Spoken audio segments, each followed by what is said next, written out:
Boa noite, ilustre amigo, professor, advogado Rogério Risto, direto de Brusque. Como está o senhor? Boa noite, professor Ringueto.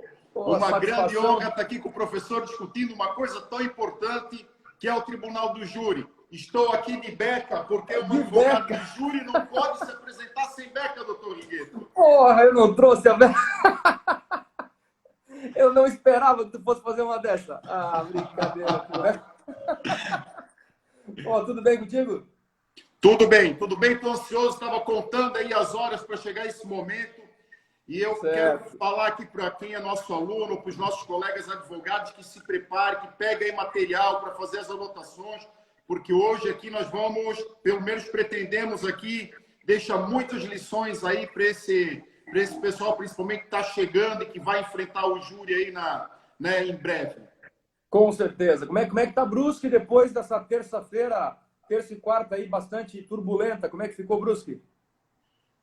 Primeiro tá tudo em flash. A energia vai e volta. Então, há pouco agora saiu energia, conseguimos estar aí presente, né? Achei até que ia melar o nosso evento. E alguma destruição aí pela cidade, claro, né? Temos aí com uma morte, né? Infelizmente, né? Mas não adianta, temos que erguer a cabeça e temos que ir para frente.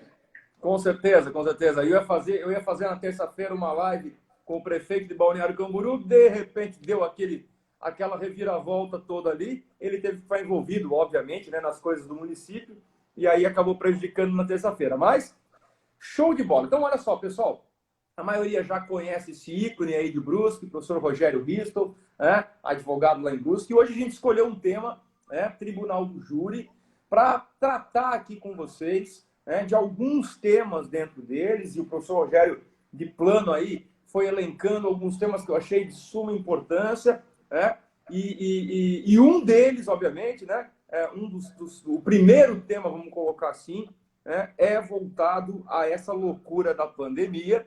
Por quê? Porque essa pandemia fez a gente, eu até postei hoje no meu feed do Instagram, uma manifestação positiva ao Tribunal de Justiça, fazendo sustentações orais para o tribunal, né, por videoconferência e assim por diante, e de repente a gente se depara, né, com a possibilidade de um júri virtual.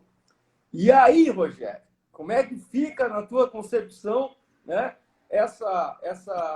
esse júri, essa possibilidade, né, do CNJ aí, já está discutindo, de fazer um júri virtual? Você que faz júri, eu que faço júri, também tenho a formação, a opinião formada. Vamos ver aí o que a gente pode contar para o pessoal sobre isso. Então, professor Ringueto, quero falar da minha satisfação estar aqui nesse teu projeto, né? Tu estás aí diariamente com excelentes lives, né? Ou com convidados, ou lecionando que aquilo que tu faz tão bem, né? Passando a tua experiência. Então, para mim é uma grande alegria, uma grande felicidade estar aqui. E quando nós conversamos aí dias atrás estávamos nos preparando, né, para essa live, muita gente acha que fazer uma live é ligar aqui de qualquer jeito. Não, a gente precisa ter um planejamento, uma preparação. E durante essa preparação, né, eu notando assim, o termômetro, né, dos nossos colegas, né, na expectativa dessa nossa fala, eu fiz a seguinte proposta, né, que foi aceita pelo professor. Nós precisamos fazer algo muito grande nessa nossa live.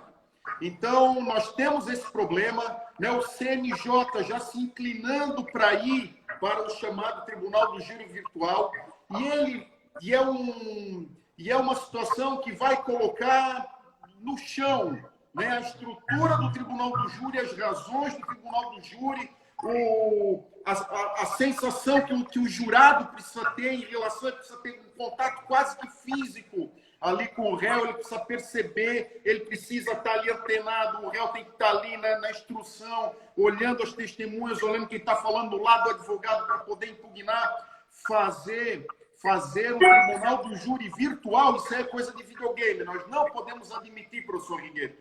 Então eu conclamo aqui a todo mundo que está aqui nos assistindo ao vivo, ou que vão depois ver a gravação dessa nossa live.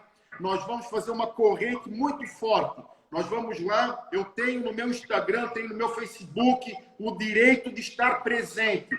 É uma um banner, né, um movimento encabeçado pela Abracrim, pela Associação Brasileira dos Advogados Criminalistas, e nós vamos fazer coro com aquilo ali, e nós vamos colocar o CNJ onde der para vincular, para eles verem que é uma manifestação forte, pelo menos aqui no sul do Brasil, que nós não podemos admitir uma coisa dessas. Então, eu acredito assim que o alto do nosso evento aqui é essa preocupação com os princípios constitucionais que regem essa entidade chamada Tribunal do Júri, que para muita gente desinformada não passa de um teatro.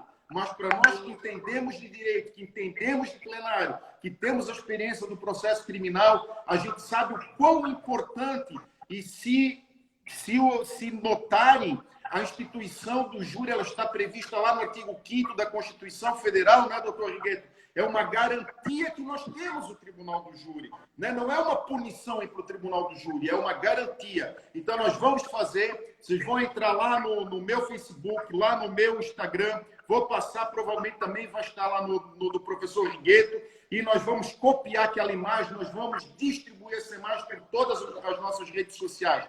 Temos sempre que fazer.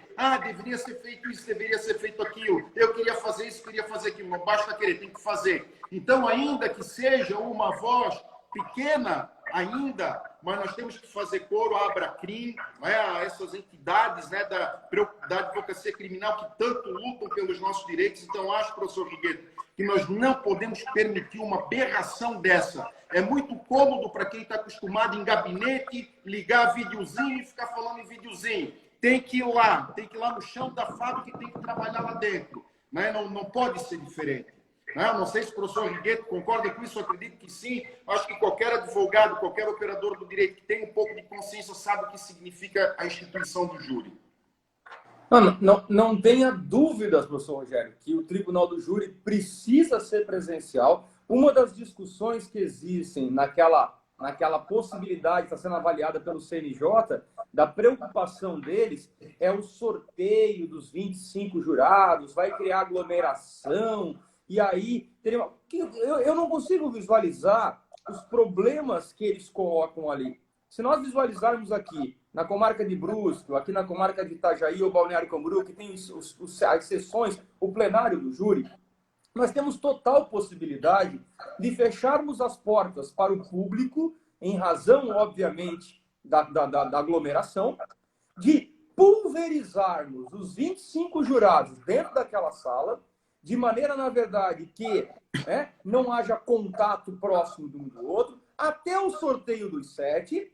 Sorteou-se os 7. Os 7 também podem, fiquei até cogitando depois, eles não precisam necessariamente estar sentados ali no conselho de sentença, mas sim o conselho de sentença pode ser montado na própria plateia, para que eles fiquem de maneira, salteando as cadeiras, de maneira mais distanciada, os 7 um do outro.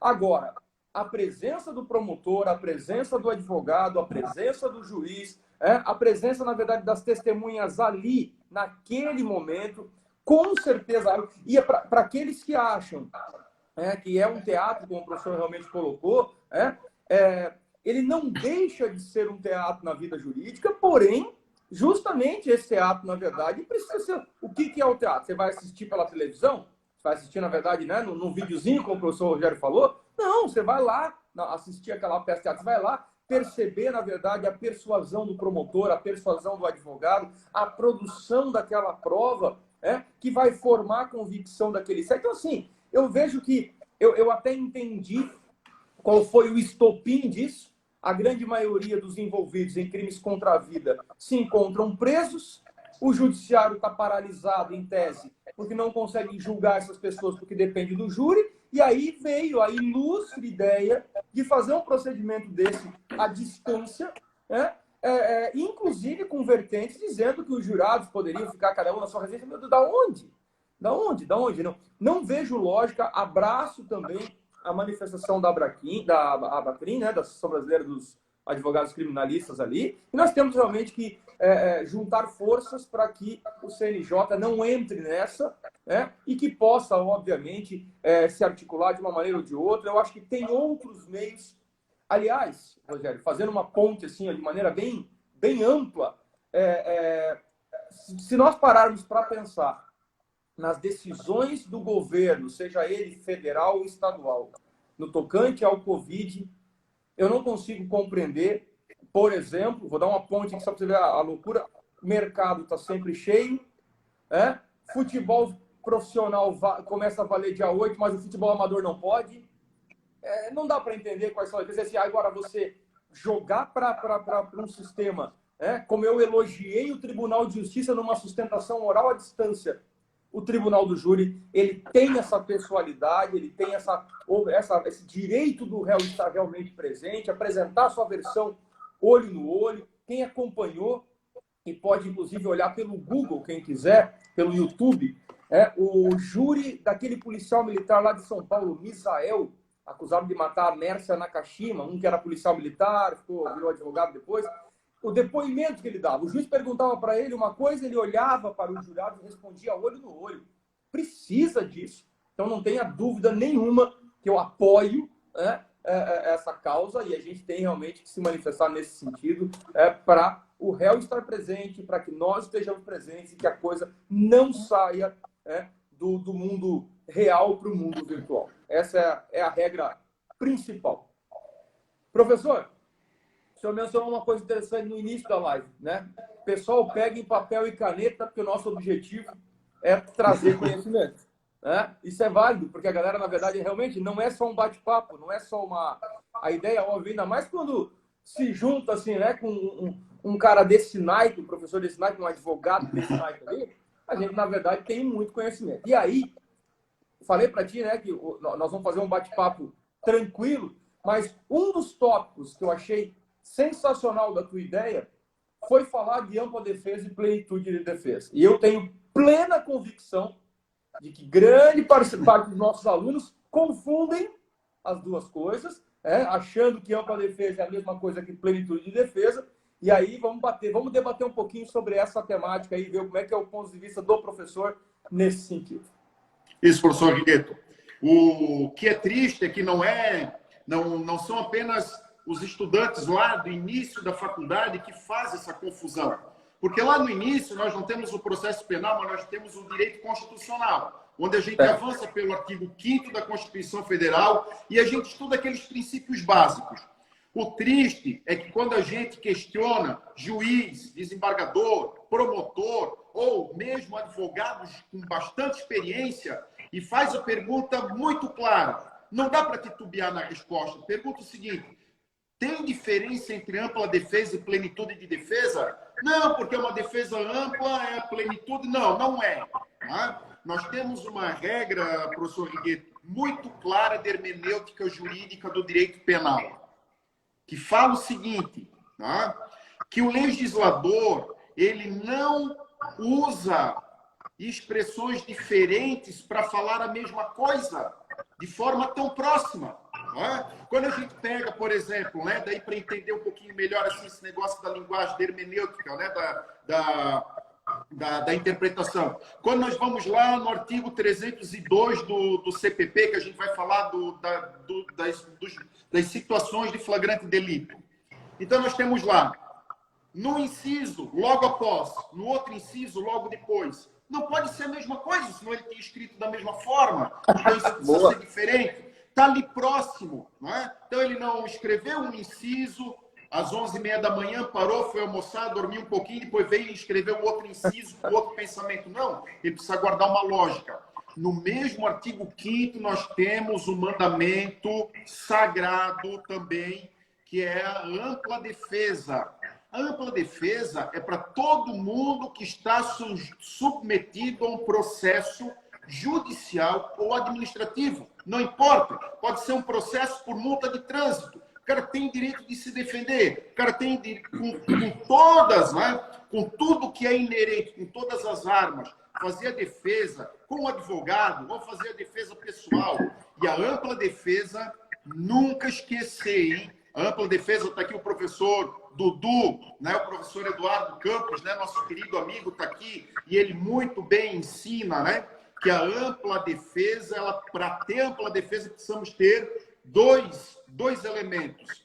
A defesa técnica, que é a defesa por advogado, Essa defesa ela é irrenunciável nos processos criminais e há autodefesa. Tem gente que não considera autodefesa. Autodefesa, se um dia eu sou processado criminalmente, eu quero estar lá como aquele policial, eu quero fazer a minha defesa na parte que me compete. Eu quero ver quem é a testemunha. Se a testemunha está mentindo, eu vou falar para o advogado, eu vou avisar o juiz, vou impugnar, eu vou dar o meu depoimento, eu vou dar a minha versão, vou ser interrogado. Enfim, então ali a ampla defesa precisa ter os dois, não pode ter só uma, senão ela cai, ela rompe. Né? Em alguns processos até é possível, né, silenciar, até é possível não responder, não ter defesa técnica, mas no processo criminal não. Né? Então isso é a ampla defesa, uma defesa com tudo que tem de recurso, com todas as armas, com todos os instrumentos. E o advogado é um instrumento da ampla defesa. Daí vem o contraditório, daí vem tudo aquilo, né, que decorre dali. Porém, professor Righetto, no tribunal do júri, a situação vai além de uma defesa ampla.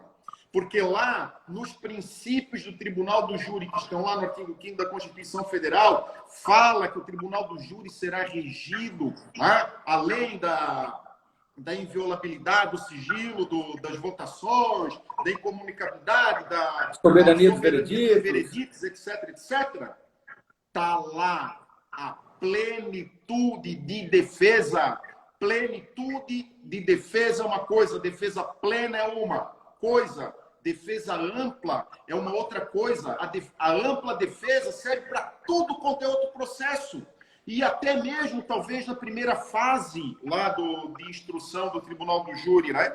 Mas quando nós passamos para a segunda fase, a palavra é plenitude de defesa. Ô, professor, do que isso daí implicaria? Plenitude? Ah, mas não é ampla defesa? Não, não é. Porque para ampla defesa, eu preciso ter paridade de armas, princípio da igualdade, não posso ter a surpresa, tenho prazo para cumprir, eu tenho prazo para rolar testemunhas, eu tenho prazo para requerer diligência, eu tenho prazo para um monte de coisa. Agora, no plenário do júri, não. No plenário do júri, se aparecer uma testemunha naquele dia, durante o júri, e aquela testemunha ela pode vir a esclarecer alguma coisa, o réu ele precisa ter o direito de fazer isso. Não é? Ah, mas vai gerar surpresa, vai gerar uma falta de igualdade entre acusação e defesa, mas a plenitude de defesa está implícito nela justamente isso. Né? Porque o que nós vamos buscar no tribunal do júri? Nós não vamos buscar a condenação do cara, nós vamos ver se tem elementos para absolvê-lo, se tem elementos para tirar esse peso das costas do cara. Então aparece lá, apareceu na véspera do julgamento. Pô, apareceu um documento que não se tinha. Ah, mas aí não pode. Né? Eu fui juntar um boletim de ocorrência, né, que não se encontrava, não tinha lugar nenhum. Vamos lá, achamos. Faltava 3 dias para o juiz. Mas aí o juiz fez aquela contagenzinha de que o dia do começo, enfim, deu e ele indeferiu. Indeferiu, na minha visão, erroneamente, porque isso aí não é plenitude de defesa. Então, se é para deixar elemento que demonstra a inocência do cara de lado, aí também não vale, né? Então, eu acho assim... Agora nós temos, né, julgamentos que a gente vê com muitos réus. E cada vez mais complexas as acusações.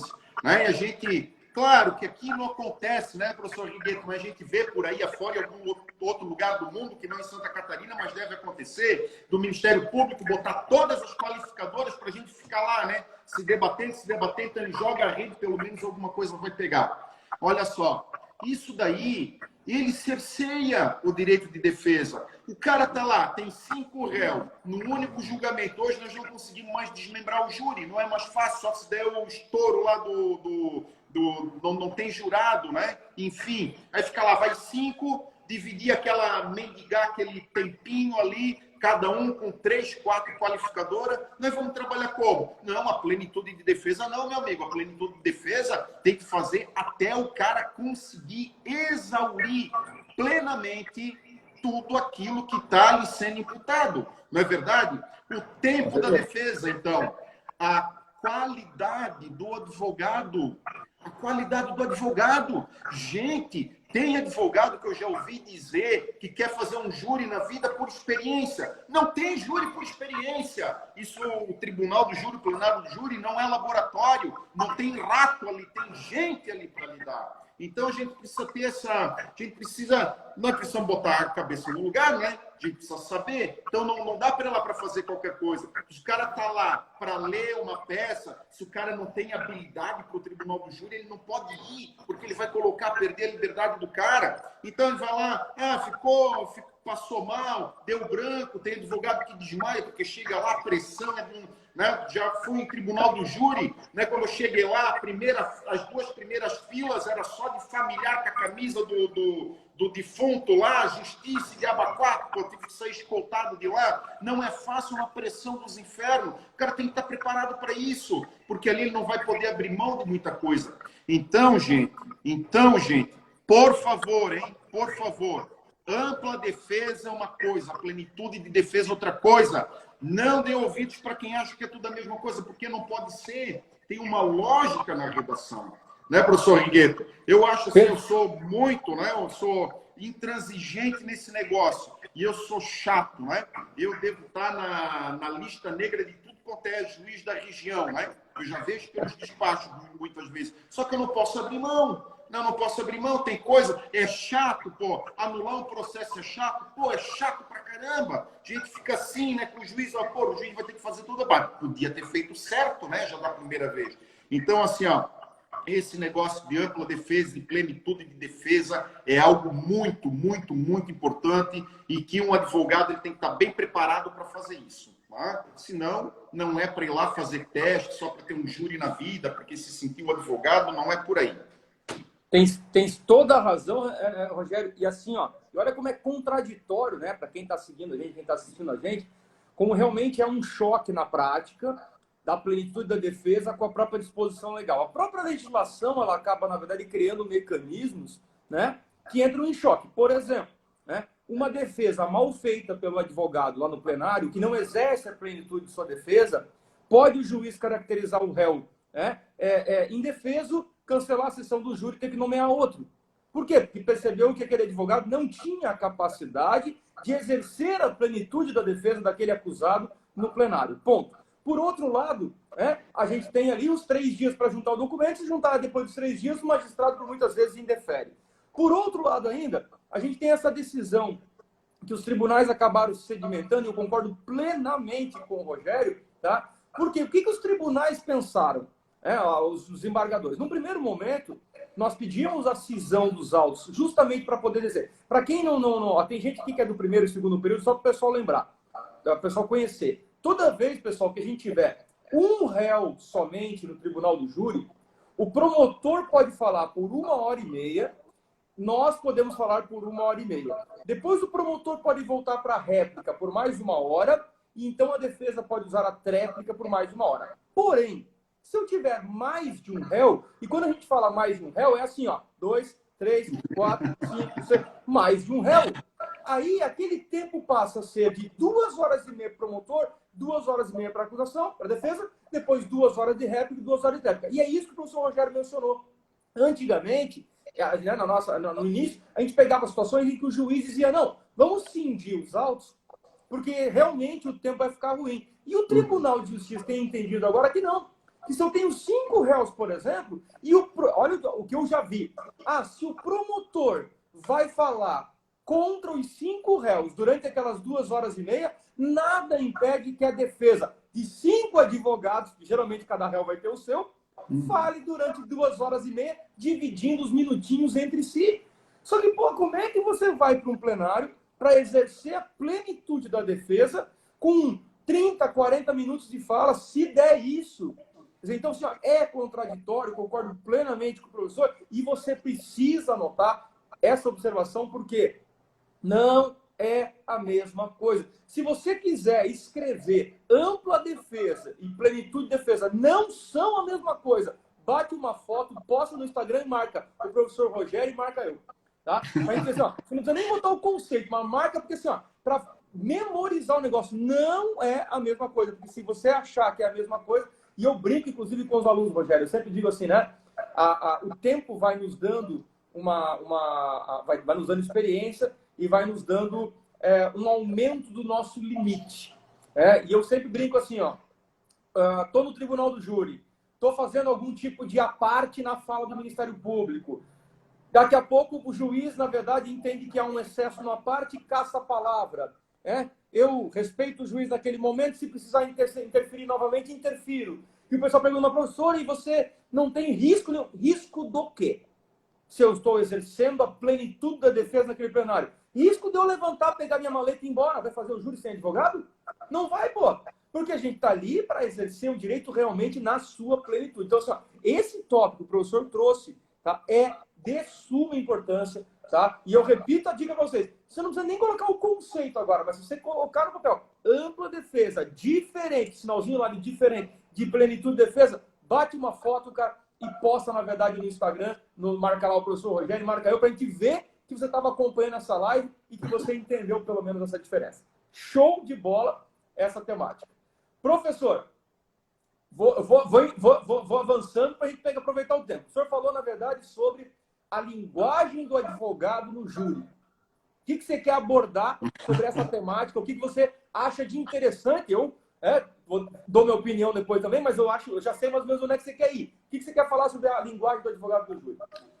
Então vamos lá. Só veio aqui da organização do nosso evento para orientar, né, quem está nos assistindo, porque tem muito canal pirata aí no YouTube, né? Estão transmitindo como se fosse o oficial. Não, o oficial é aqui, né, professor Gueto? É isso aí. Nossa live não tem Brahma puro malte, mas tem outras coisas que tem conhecimento. É isso aí. Olha só, né? Tem muita gente que acha que o advogado do tribunal do júri é o cara que tem que falar muito rebuscado, que tem que ter um vocabulário. E lá, quando a gente chega lá, nós não conversamos com o juiz, nós não conversamos com o promotor, nós conversamos com o comum do povo, com 7 pessoas que foram tiradas e que muitas vezes estão lá de mau humor, que tem um monte de coisa para fazer naquele dia, ficou torcendo, né? Nunca ganhou em rifa, nunca foi sorteado para nada, nem nas nossas lives aí dos nossos livros que nós sorteamos de vez em quando, e o cara vai lá e fulano de tal, meu, dá até um desânimo na cadeira, né? A gente já bota lá na listinha dos contos, que já sabe que ele vai voltar já para... Então, nós precisamos entender, né? E o advogado criminalista, ele tem que saber falar com gente, né? Ele tem que traduzir o juridiquês lá para o analfabeto, né? Lá para aquele cara que trabalha. E a gente precisa saber, a gente precisa fazer um estudo, né? A gente fala em advocacia 4.0, 5.0, né? A gente vê ali no suítes da vida, né? A gente vê, estuda isso, aquilo, cheio de... O processo de júri, ele é uma coisa muito estudada. Nós precisamos saber a profissão do cara que está lá. Tá? Nós vamos trabalhar, tem um padeiro lá, nós vamos ter que dar um jeito de usar como se faz o pão para ele entender o negócio ali do tribunal do júri, fazer esse paralelo. Então, a gente precisa, né? E a escola do advogado é o povo, é estar conversando com gente simples, com gente né, assim, com conhecimento, com uma intelectualidade maior, mas também falar, porque às vezes a gente está muito habituado, faz leitura, lê livro, lê um monte de coisa, e quando precisa conversar com alguém aí, né, com um servente de algum lugar, a gente não consegue. Né? Então a gente precisa ter esse senso, porque no tribunal do júri nós vamos encontrar a base do ser humano. Então a gente tem que se comunicar com o réu, a gente tem que se comunicar com a plateia, a gente tem que se comunicar, porque a plateia não pode se manifestar, mas sai aplauso, sai vaia, e aquilo ali é um negócio incontrolado. Então se é para sair, que sai em benefício, né, de quem tá atuando ali. Então a gente precisa ter essa sensibilidade, né? A gente tem que conversar com o cliente da gente, com o réu, quando ele está ali, ele já está numa desgraça só. Não tem pena baixa em tribunal do júri. A pena é sempre alta. Então o cara tem que estar ali, tem que estar do lado. A gente tem que não pode ter nojo de gente, porque ali é o chão, ali é a desgraça que está ali, não é, professor Rigueto? Ali é onde as coisas acontecem. E quando eu falo, né, dessa linguagem, olha só, gente, olha só. Nós chegamos lá no tribunal do júri, a gente vira a noite estudando, faz reunião, faz um monte de coisa, pega livro da biblioteca, se prepara, chega lá. Quem está do outro lado?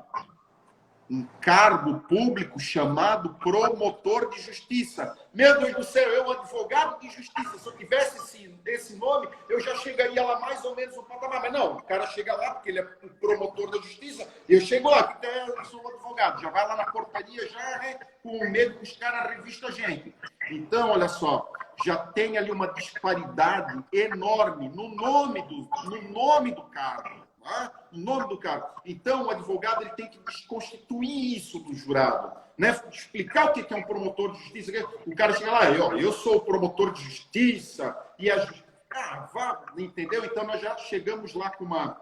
E eu quero aqui, professor Guigueto, né? Quando a gente falou, né, para os nossos alunos tomarem notas, né? Porque o nosso compromisso aqui é tratar com os nossos colegas também. Tem vários colegas aqui, viu? O doutor Leonardo Maestre, aqui da minha cidade.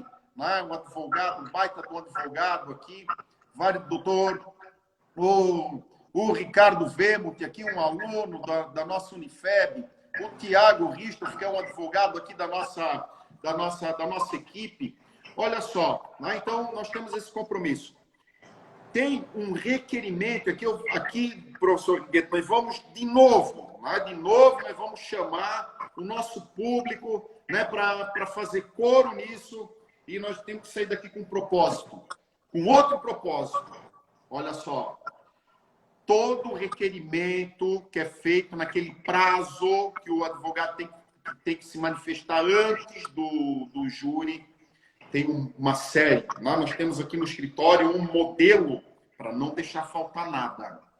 Nós temos que requerer sempre que o advogado seja colocado fisicamente no layout do júri, no mesmo pé de igualdade da acusação. Não pode um cara com o nome pomposo de promotor de justiça estar sentado, né, à direita, né, do juiz, então fica lá a bancada do judiciário, tudo junto, contra o advogado lá atrás, com o réu, né, e se degladiando. Não. Então, se um está de um lado, o outro tem que estar do outro lado. Um está na direita, o outro vai estar na esquerda. Na mesma mesa. Não tem que ter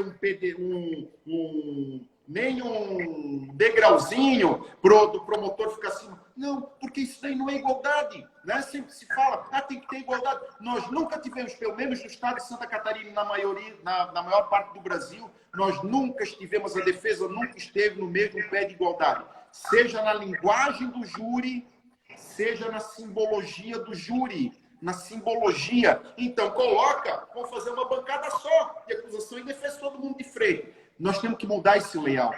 Não pode, porque o promotor, para ir para o plenário do júri, ele tem que descer escadinha. E nós já estamos lá no chão, já. Né? Nós só tem que cuidar, porque senão o policial que está ali no lado, ele confunde a gente às vezes com o réu. Isso daí não pode acontecer. Então está ali e o promotor cochichando no ouvido do juiz. Né? Parece, o que é isso? Já pensou se eu levanto numa audiência, vou lá cochichar na orelha do juiz? O que vai, a perplexidade que vai causar? E ali nós temos pessoas comuns do povo, pessoas que não estão acostumadas com a formalidade do processo. Então, vê, juiz e promotor de cochicho, um passando, e a gente lá se degladiando. E aí, olha só, uma disparidade de armas. Então, pessoal, nós vamos fazer o seguinte. Todo mundo aqui que vai atuar no processo de júri, ainda que seja só na primeira fase, não vai para o plenário, vai fazer o pedido. E a partir de hoje, professor Rigueto, nem eu, nem o professor Rigueto,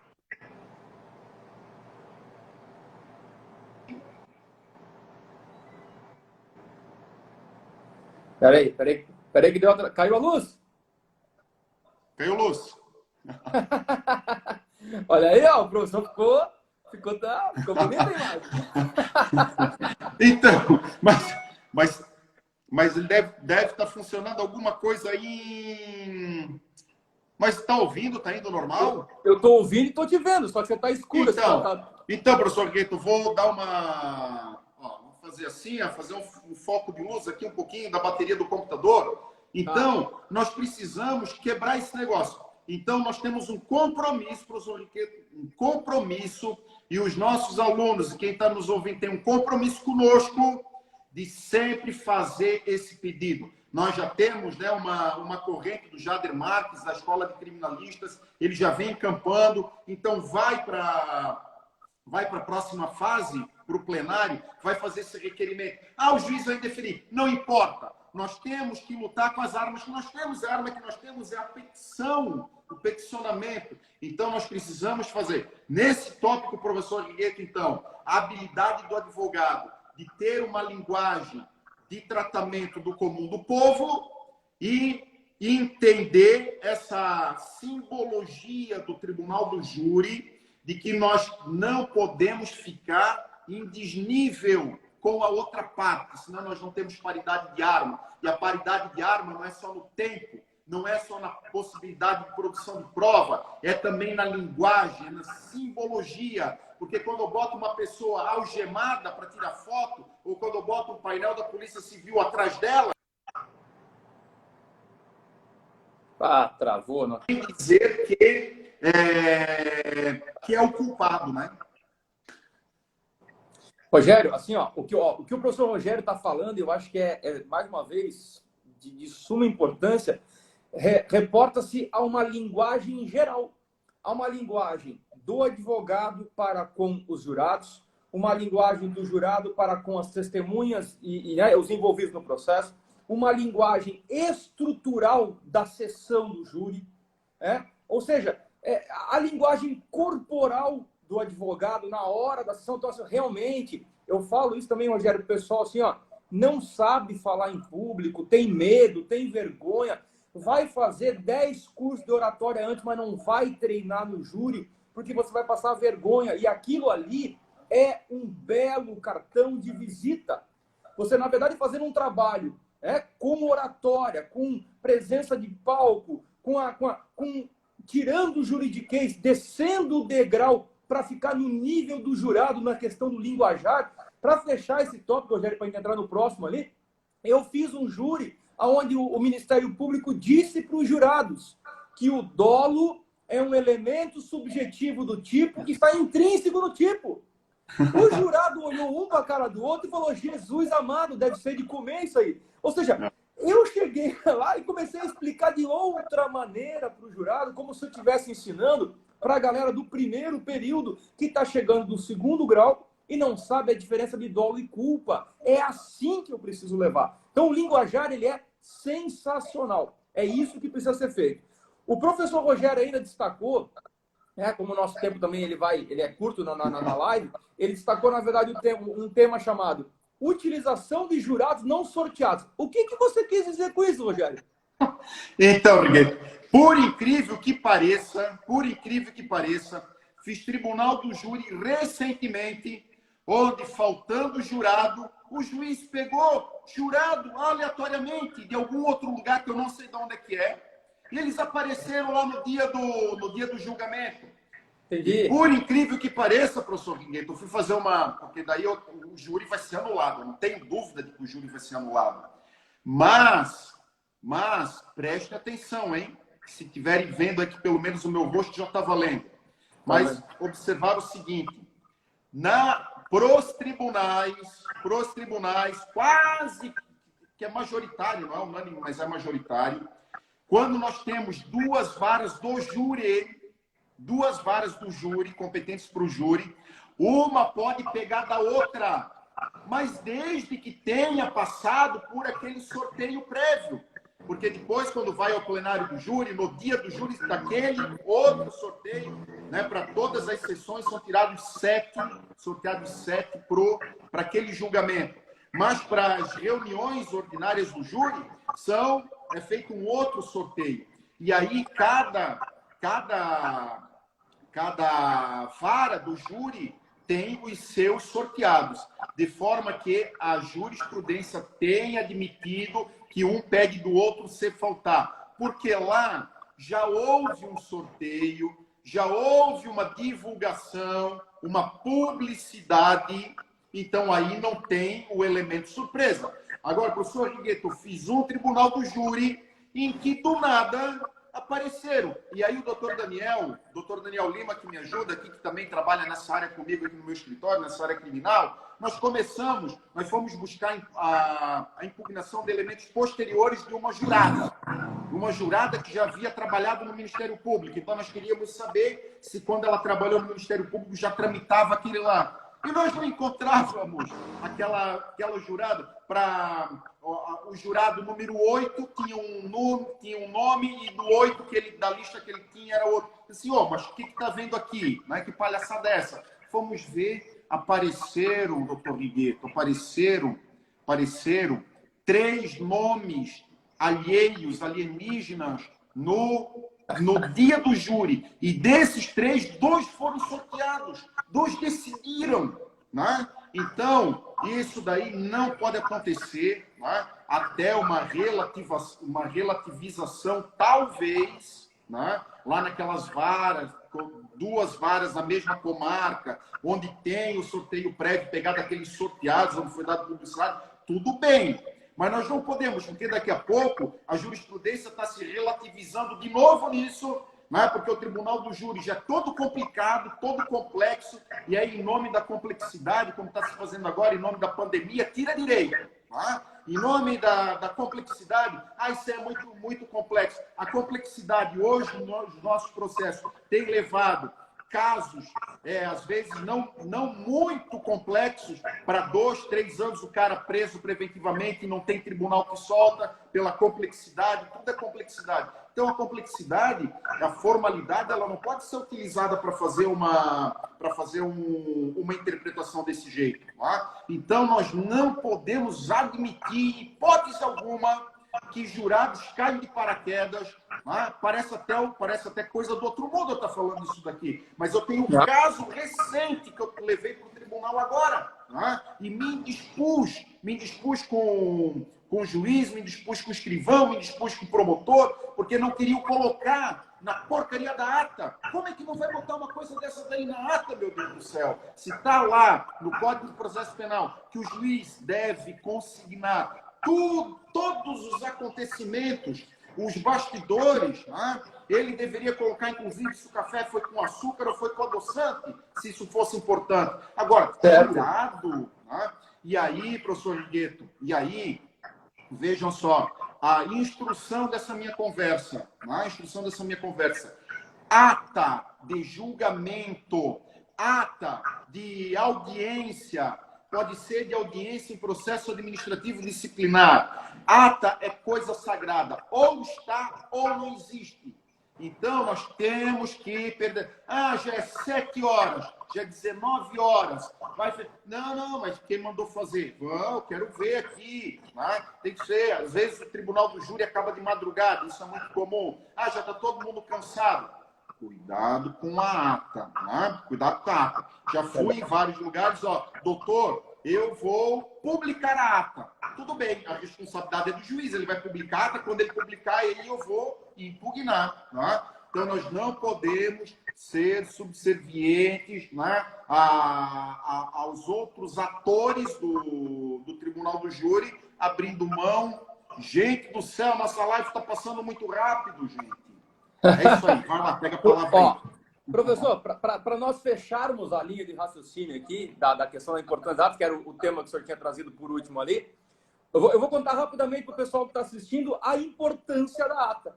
Tá? Eu advogo há 17 anos, e quando eu comecei a advogar, uma das primeiras audiências que eu fiz, houve, na verdade, alguma coisa na audiência, não me recordo exatamente o que, mas houve alguma coisa na audiência que, em tese, teria cerceado a minha defesa.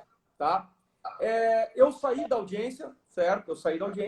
Eu montei o recurso de apelação, cabível da sentença daquele momento, e no recurso de apelação, primeiro recurso de apelação que eu fiz na vida, tá? Eu aleguei aquilo que aconteceu na audiência, certo? Que cerceou a minha defesa. E fui para o tribunal, tenho até vergonha, porque eu fui para o tribunal fazer minha primeira sustentação oral, e é desesperadora, ela é horrível, né? A primeira sustentação oral. E eu fiz a primeira sustentação oral e escutei o seguinte dos desembargadores. Doutor Rigueto, olha, nós até entendemos a sua argumentação na defesa, até entendemos que isso possa ter ocorrido. Porém, não há registro em lugar algum. Ou seja, eu brinco com os meus alunos, depois daquele dia, se o juiz espirrar, eu vou dizer saúde e eu quero que esteja na ata. Por quê? Porque eu preciso de tudo na ata, justamente para poder garantir. E aí a gente sai, Rogério, com aquela imagem do advogado ser um cara chato. Cara chato, exato. É isso, porra, nós temos que ler o documento. Até porque o documento hoje está um pouquinho mais fácil, em razão, obviamente, da nossa tecnologia. Audiências com audiovisual. Ou seja, esse tempo atrás eu fiz uma audiência onde o juiz indeferiu algumas perguntas. Eu falei, doutor, o senhor está cerceando minha defesa. Ele falou, então, se o senhor quiser, eu consignei gravado. Eu gravei, eu só estou inconformado, porque eu estou fazendo perguntas que são prudentes e o senhor está indeferindo. E aí ele constou. Quer dizer, automaticamente, ficou gravado. Mas eu já me deparei com situação assim também, de dizer que não queria consignar em ata. Aí eu brinquei, inclusive, com o juiz, porque para quebrar o gelo, eu falei, excelência, então eu gostaria que o senhor consignasse em ata, que o senhor não quer consignar em ata o que eu estou reclamando. Aí o juiz ficou meio assim, não, então... E aí consignou. Tem que consignar. É como você falou, se o café foi açúcar adoçante, se aquilo é importante, tem que consignar. O advogado precisa ter esse feeling, porque consignando na ata, a gente tem uma possibilidade de recorrer ao tribunal. No teu caso, se você constou na ata a tua indignação em relação aos jurados alienígenas que chegaram, o júri pode ter até ocorrido. Ocorreu, saiu a sentença, julgou, condenou, você tem a possibilidade da apelação lá do 5933 e trazer a nulidade posterior à pronúncia, que está onde? Está na ata do julgamento. Ou seja, você tem essa possibilidade, né, de buscar no tribunal, e como é difícil, né, Rogério, as decisões do júri serem anuladas ou reformadas, dependendo da situação, então você consigna aquilo e automaticamente você... Então, eu faço isso, fiz no último júri que eu fiz, que hoje também está em sede de recurso, onde eu pedi a suspeição de uma testemunha, o juiz indeferiu, pedi para consignar em ata e solicitei, na verdade, quando o advogado, o assistente de acusação, usou do silêncio do réu no plenário do júri. Quando ele usou do silêncio, eu deixei ele usar o silêncio. Quando ele fez a argumentação, eu pedi excelência, com base no 478, inciso 1, eu quero que fique consignado em ata tal coisa. Aí o magistrado consignou, é o que eu uso hoje para argumentação no recurso. Então, você tem toda a razão. Rogério, você falou assim, como a live passa rápido. É que quando o tema é bom, e com quem a gente está conversando é top, aí não tem uma hora. Uma hora passa assim, é sensacional. Nós estamos, professor Rigueto, com o doutor Fabrício Xavier, que é um baita do tribuno de júri também. Está aí nos acompanhando, advogado experiente. Legal. E quanto à consignação em ata, o que tem sido muito comum é promotor fazendo acusação, falando fatos que não estão. E aí o advogado, quando para e manda mostrar onde é que está, fala, está no processo. Não, ele tem que mostrar onde é que está. Não pode ler documento. Não pode ler documento, mas se eu decoro o documento e digo que consta num documento, é a mesma coisa.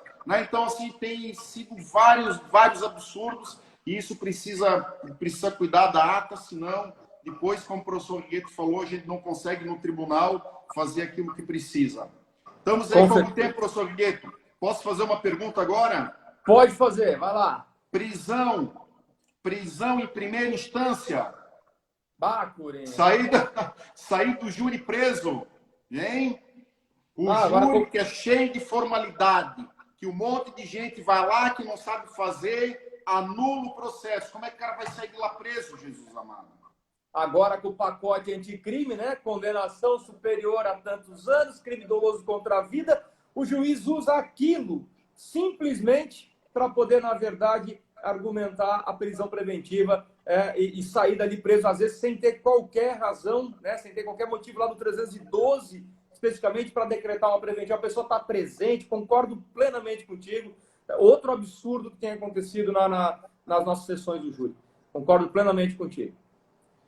Beleza, querido. Também com o doutor Vitor Foz aí, também presente. Show de bola.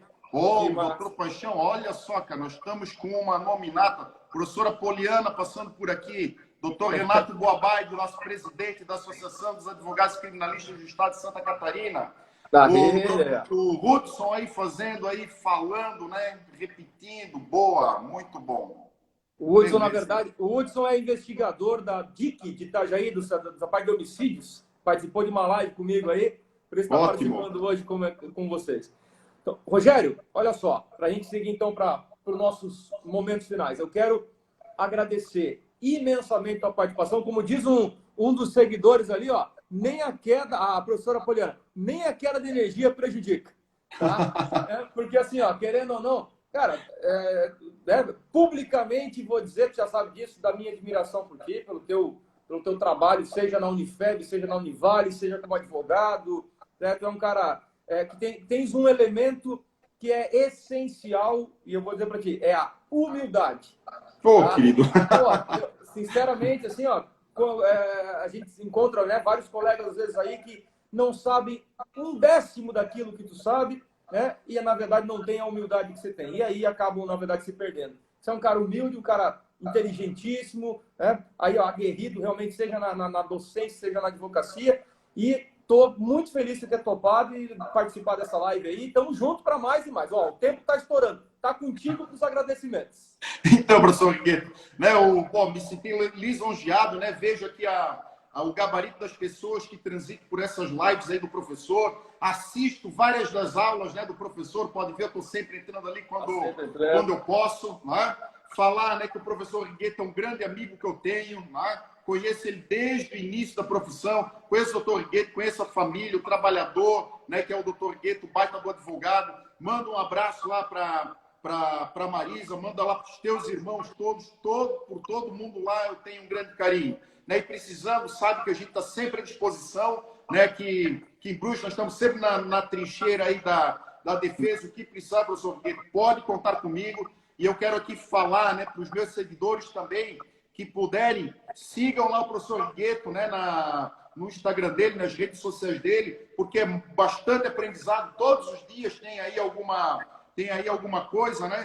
Com público, sem público, o professor Rigueto está lá, né, fazendo aí o compartilhamento do conhecimento. Valeu, professor. Estou muito feliz. Se não tem energia, vai ser energia mesmo. Né? Nós já estamos com pandemia, com ventania, mas não pode faltar alegria, né, professor? Sem energia. É isso aí.